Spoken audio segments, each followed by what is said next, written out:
In this video, I'm sharing the biggest mistakes to avoid so you don't kill your gains like I almost did. And when I started lifting, I was that super skinny kid just desperate to put on muscle. And over the last 10 years, I've learned what works and just as importantly, what doesn't. And if you're new to my content, just real quick, welcome. My name is Eric. I post videos to help you avoid the confusion of fitness today because every influencer, it seems, just tries to sell you a secret to getting jacked, and half of it just confuses you more. I want to make fitness and nutrition simple for you. I also have a YouTube channel with 14,000 subscribers that it's more like vlog, routine, and mindset focused. So I'll link that below if you're interested in checking that out. But this channel is strictly tactical fitness advice to get you jacked in a simplified way. So getting into the video, the main thing that is for sure going to kill your gains is getting injured. And you might think like, way to state the obvious, Eric, but this is a big deal. A lot of new lifters just don't think about it because I definitely didn't. When I first started lifting, I became obsessed. And on rest days, I was just searching for all these videos because I wanted to find proof that it was okay to train more and not take a day off. Like I needed an excuse to go lift. And I would just do this like every single rest day. Like, who's talking about training every day? Like I know it works. I know I can get in the gym, but really I needed to take that time off because I thought the more I worked out, the quicker I could get ripped, the more muscle I could build, which is false.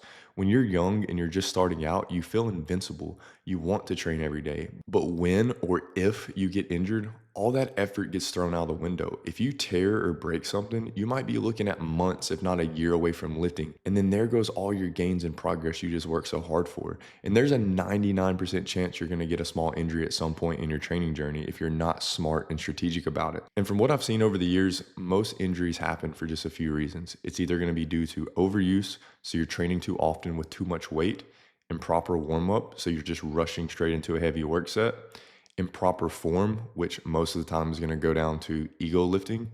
And the main one I want to talk about is the overuse in training too much.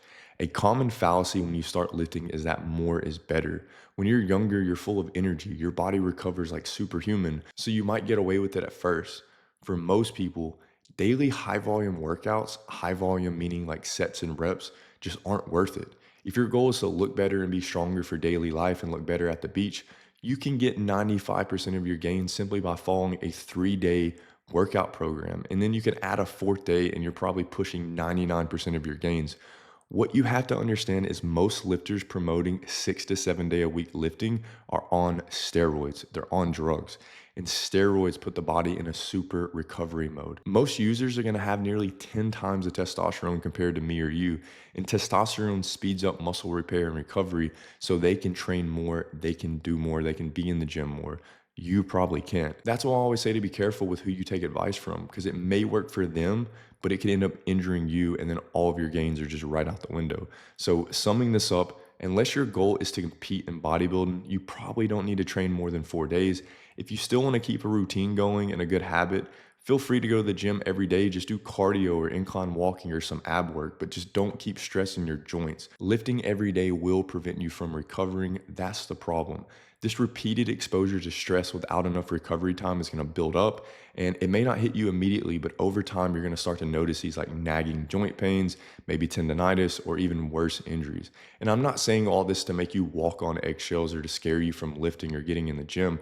I train super hard and heavy, but I go in, I get the work done, and then I rest. I don't push it every single day. And if you train 6 to 7 days a week now and you're just unhappy with your results, or if you've had injuries from your training and just don't know what to do now, then check out my program Average to Jack that's linked below this video.